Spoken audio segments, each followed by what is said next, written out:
As Gaza's ceasefire negotiations enter their second phase, Israeli Prime Minister Benjamin Netanyahu heads to Washington for a highly anticipated visit, becoming the first foreign leader to meet U.S. President Donald Trump at the White House. Netanyahu is set to discuss a wide range of issues, from securing the detainee exchange deal in Gaza to managing the truce in Lebanon and addressing the ongoing tensions with Iran. But with mounting pressure back in Israel to reignite the war on Gaza, what does this meeting mean for the future of peace in the region? And how will its outcomes ripple across Gaza, Lebanon, and the broader Middle East? That will be our discussion today in In-Depth. Stay tuned and welcome to In-Depth.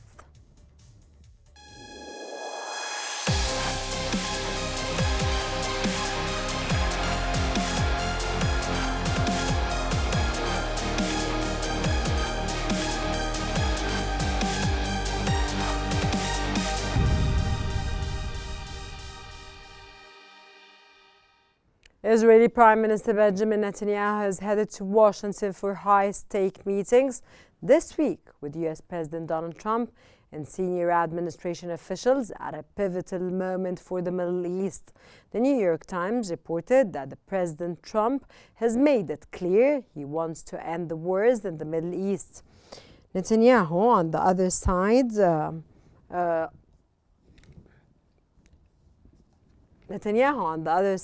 is expected to hold formative discussions with the Trump administration on several crucial regional issues.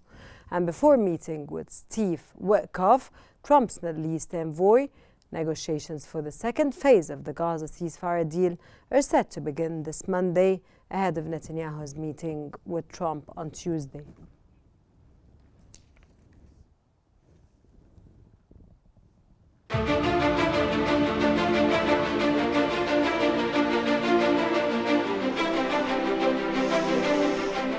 Israeli Prime Minister Benjamin Netanyahu is visiting Washington, becoming the first foreign leader to meet with U.S. President Donald Trump since his return to office. Their meeting comes at a critical juncture, as negotiations are set to begin over the second phase of Gaza ceasefire.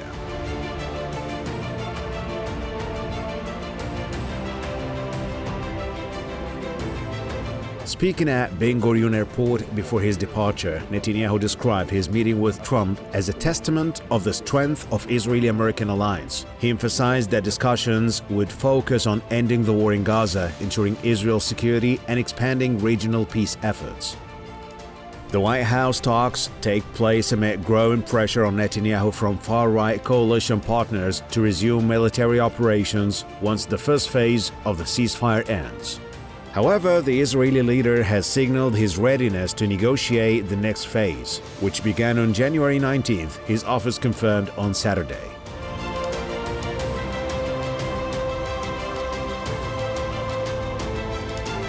Trump, a longtime ally of Israel, has pledged to end conflicts in the Middle East and has taken credit for helping broker the initial ceasefire. His envoy, Steve Witkoff, joined the year-long ceasefire negotiations in their final weeks last month and recently met with Netanyahu in Israel to lay the groundwork for this week's talks.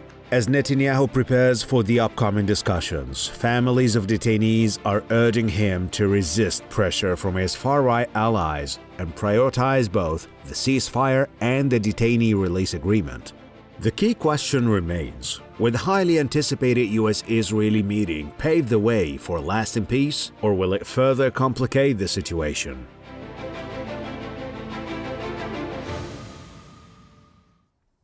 Moreover, the Foreign Policy magazine has highlighted that Netanyahu should lower expectations ahead of his meeting with Trump.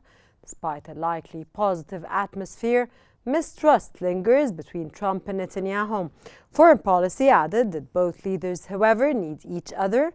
Trump seeks to reinforce his pro-Israel image, while Netanyahu, facing legal battles and coalition pressures, aim to showcase his indispensability, yet balancing Trump's push for a ceasefire with his own coalition's demands leaves Netanyahu in a very difficult circle.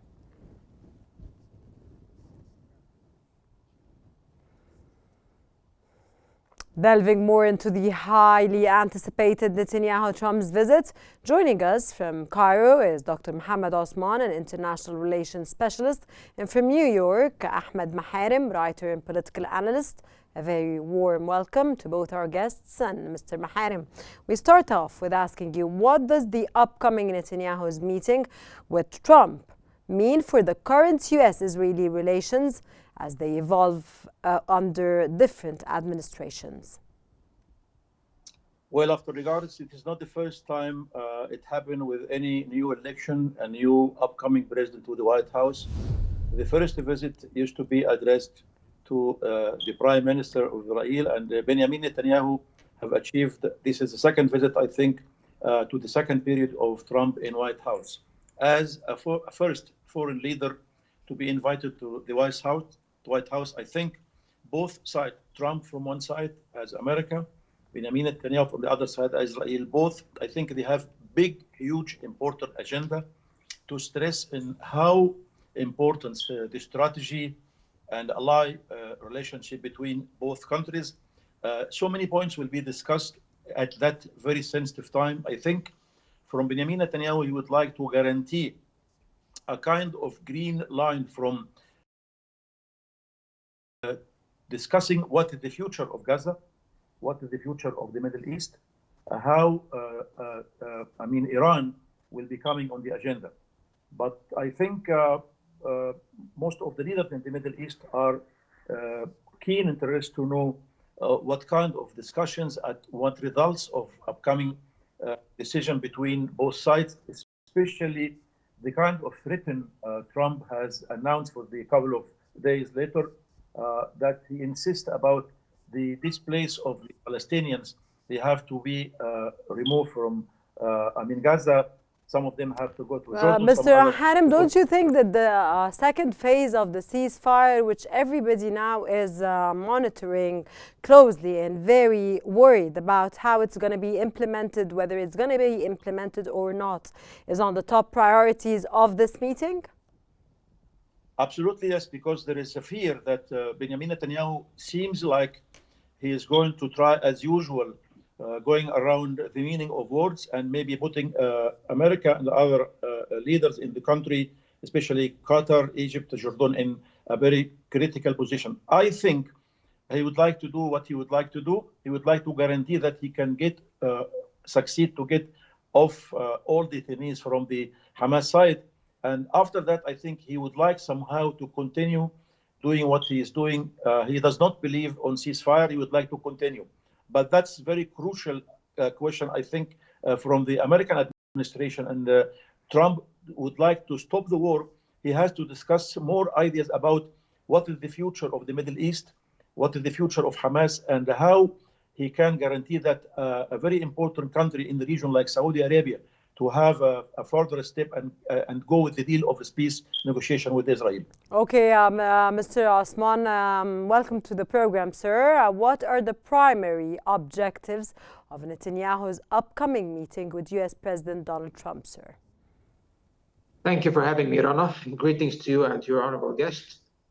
I believe that Trump has three primary objectives that he seeks to secure on his rather historic visit in very historic circumstances to Israel. Of course, bearing in mind, as Mr. Maharim has said, that he is the first foreign leader to be greeted or received at the White House since the beginning of Trump's second term.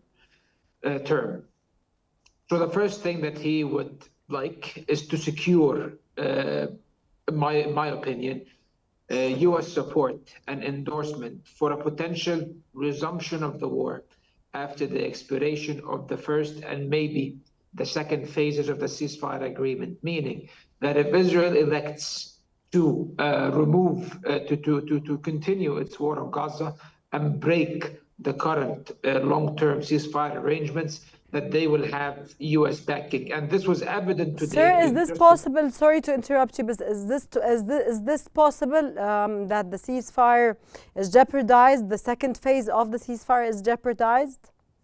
Whether this is possible or not is a question that only Mr. Trump can answer, because today, before Netanyahu set foot on the prime ministerial plane, the wing of Zion, it's called, just like the United States Air Force One, he said that our main priority for the visit to Washington is to secure victory over Hamas, whatever that means. And that means that he acknowledges that he did not score a victory yet in the war, meaning that the war might continue. So I Sir, believe sorry that again to interrupt you. I'm very sorry. Did he secure victory over Hamas? No, he did not. He did not. Destroyed Gaza. He destroyed Gaza. He diminished the capabilities of Hamas, maybe, but he did not destroy Hamas, and Hamas still controls the Gaza Strip. So this is far from a victory. Yes, Hamas did not win this war, but neither did Israel come out with any results that they can market to the international public opinion, and more importantly to the domestic public, that this was a victory.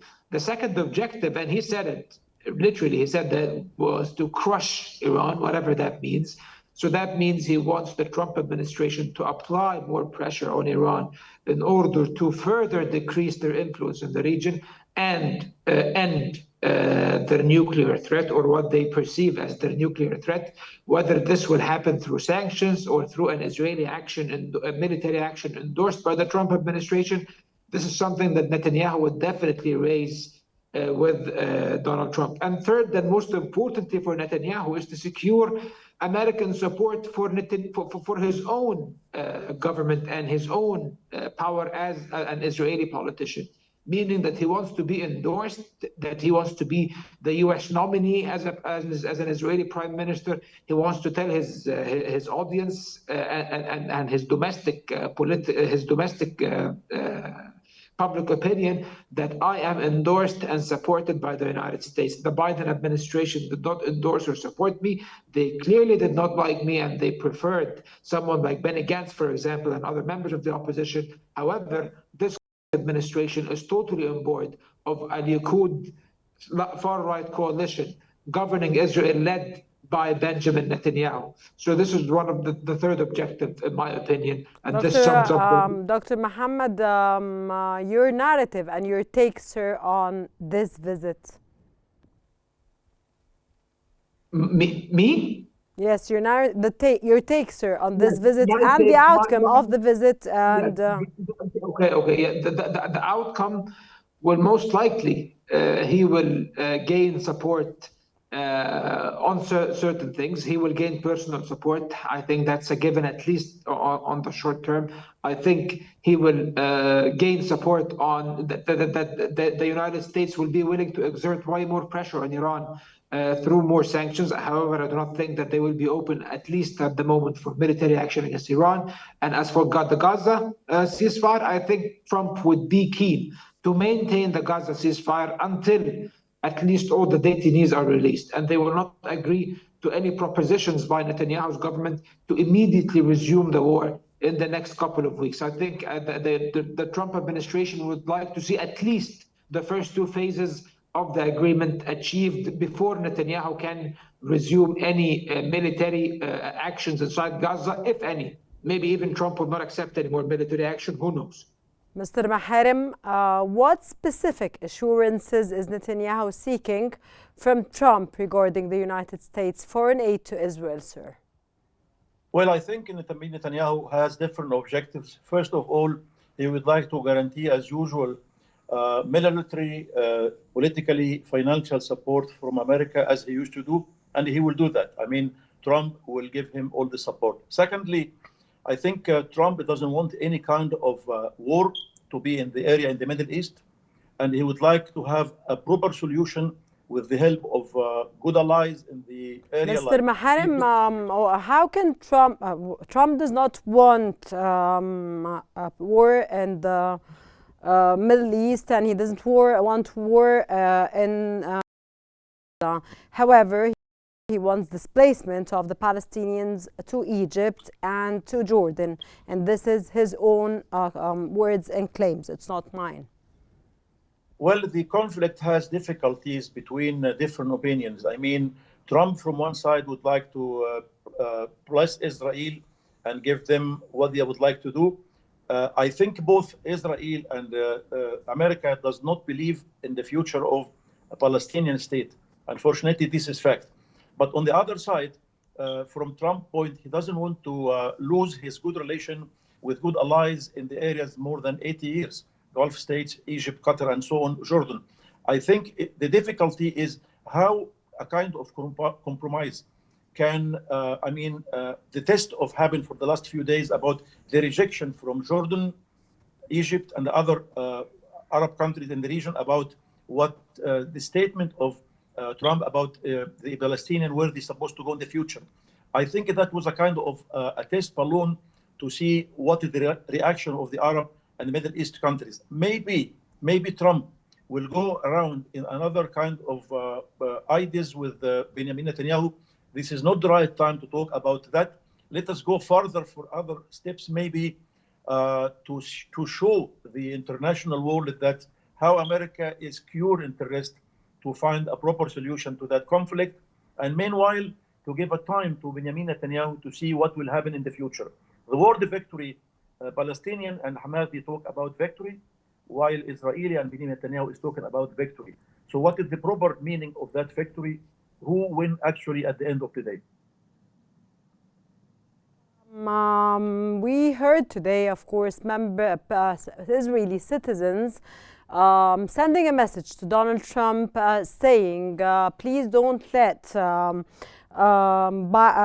Netanyahu play with you, just like he played with Biden, and don't let him and don't give him the opportunity. How do you read this, and what's your take on this, sir? I think that was a good message because the families of the detainees many times in front. It was not the families of the detainees only, sir. It was the members. It was the Israeli citizens, which were standing, of course, with the members of the families of the detainees. That's correct. The message of the citizens of Israel once, but the families of the detainees also are trying to be on Tuesday at the time Benjamin Netanyahu is discussing with President Trump in the White House. They have some kind of stand in front of the White House to give the same message to Trump, not to do exactly the same mistakes it happened before with ex-President Biden. Yes. Okay, Mr. Osman, in what ways could Netanyahu deal with internal pressures on resuming war as he prepares for this meeting with Donald Trump, sir? I think that Mr. Netanyahu now is on receiving a guarantee from the United States or the Trump administration, in the form of the Trump administration, that he will resume the war at some point. Because basically, Ronald, this is what is keeping his government together. Let's not forget that Ben Gvir and his party, Yehudit, Qnews Yehudit, withdrew from the government, from the governing coalition, due to Netanyahu succumbing to Trump's pressure and accepting or acceding to the current ceasefire. As well as Smotrich on the other side, sir. Smotrich, yes. Smotrich stayed in the government on condition that they will expand settlements in the West Bank, and that's already happening, that they will carry out more action in the West Bank, and that's already happening. We have seen them today demolish an entire residential quarter in the city of Jenin, and also that they will resume the war on Gaza until they uproot Hamas and topple it from power in the Gaza Strip. This, of course, Netanyahu knows that if he does not do this, then the Zionist religious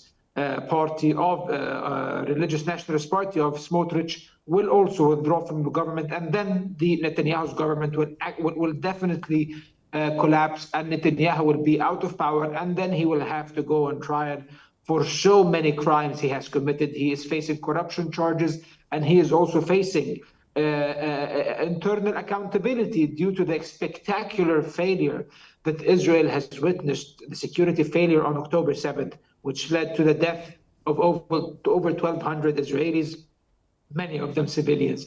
I think Netanyahu, the only way he can gloss over such a mishap, such a failure, is by scoring a historic victory that will cement him in history as a historical leader in the rather sinister history of the state of Israel, a state that was built on a settler colonial creed. So I think that, however, whether he will be able to secure that or not stands to be questions, and I do agree with secure Mr. victory, Dr. Osman. I think for Netanyahu is very difficult because it's all the scenes that we've seen in the recent, in the first phase of the ceasefire were very obvious that he did not secure anything and nothing of his objectives till now has been achieved yet. Mr. Osman, how might the upcoming meeting impact the current situation in Lebanon, especially after the White House announced the extension of the ceasefire until the mid of February, sir? We see very discouraging signs. The ceasefire was extended to the 18th of February because the Israelis wouldn't withdraw from many parts of southern Lebanon, and when the villagers and the locals tried to go back to their villages, the Israeli army opened fire, killing over 25 innocent, unarmed civilians. Another criminal endeavor by the Israeli army of occupation. And now the reports say that Israel seeks to maintain a permanent military presence inside certain border areas inside southern Lebanon on the border with Israel, basically on 5 strategic hills inside southern Lebanon. And the reports so far indicate that the Trump administration is open to this proposition. So this means that the Americans might be open for a permanent Israeli occupation of some parts of southern Lebanon. Even if it's only the border areas, this would create a recipe for disaster and a casus belli for future conflicts in southern Lebanon.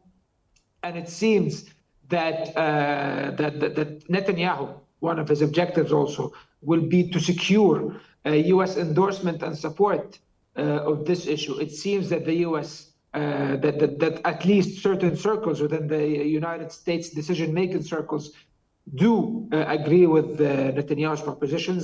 Others are opposed to it. I think Trump is the one who will settle this issue and decide whether Netanyahu and the Israelis can maintain a permanent or a long-term occupation of Lebanese territories or not. Especially that this Dr. Osman, Lebanon back into war. Dr. Osman, the extension of the ceasefire that took place in Lebanon, of course, Netanyahu is okay with and approved. Don't you think that Netanyahu's visit to the White House and being the first foreign official to visit the White House and visit U.S. President Donald Trump would or might sabotage the second phase of the ceasefire that's taking place in Gaza now? It might.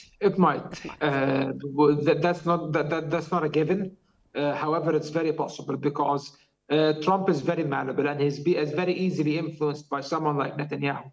And certainly the scenes in which Hamas transferred the detainees to the International Committee of the Red Cross, and these shows they put on, these spectacles, and the armed parades that they have conducted, in my opinion, this was very provocative and irresponsible, and actually gives Israel many pretexts in order to resume the war. Now they will say, oh, Hamas, we did not destroy Hamas yet. Hamas still maintains its formations, its military formations, and its power. So therefore, we have to go back to war in order to dismantle it, Mr. Trump. Help us, Mr. Trump. We are in danger, and those terrorists will kill us, quote unquote. This is what the silly old song that Netanyahu will sing in Trump's ear during this visit. Will Trump buy into this narrative? It's possible. And if it's possible, that means that the ceasefire inside Gaza might not survive to see the end of the second phase. And that's why Hamas is hinting that they might be, that they are considering keeping some of the live detainees in their custody throughout the second and third phases of the ceasefire in order to ensure that Trump will not allow Netanyahu to go back into open hostilities, because it seems that Trump is keen, first of all, and first and among everything, to secure the release of all the Israeli detainees, especially those who carry U.S. citizenships. And one of them was released yesterday. Sure, sir. Mr. Maharem, what long-term effects could this visit have on achieving lasting peace in the region, sir? Well, I think it's not a matter of how long, how many days, but how many officials he is going to meet, Benjamin Netanyahu, and what preparation have done How for many him. officials Benjamin Netanyahu is going to meet? Absolutely, apart from the President Trump. He will meet Trump on Tuesday, but effective Monday, tomorrow, he will meet so many officials. Plus, we don't forget the influence, the big influence of AIPAC. AIPAC has 3 million in the side of America. How big they support Israel financially, politically. So I think before his visit, before his plane landed to Washington, D.C., I think there is a big preparation have been taking place. But I think this time, administration of Trump are very careful to listen to him and not let him to do exactly what he did before with President Biden. Because Trump is keen interest somehow to help Israel, but not to lose his very important allies in the Middle East. His objective within his 4 years in the White House to achieve as what other presidents like President Carter and President Bill Clinton, they have achieved something tangible in the Middle East. I think Trump is keen interest to do something huge to achieve kind of peaceful in the area. And meanwhile, his interest to be sometimes suggested to be a Nobel Prize achiever. Yes, sir, he is interested to be, when it comes to peace, he is interested to be a Nobel Prize winner, and it's we all are waiting to see Trump achieving peace in the region, of course, and no more wars, and we end this. And we hope, sir, as we wrap up this episode, that we're optimistic about the second phase of the ceasefire, which of course is under the auspices of Egyptian President Abdel Fattah al-Sisi and Qatar and the United States. This was Ahmed Maharim, writer and political analyst, and Dr. Mohammed Osman, an international relations specialist. Thank you very much for your informative knowledge, time, and intellectual views. And that brings us to the end of today's episode of In Depth. Thanks for watching and stay tuned for more updates in Qnews.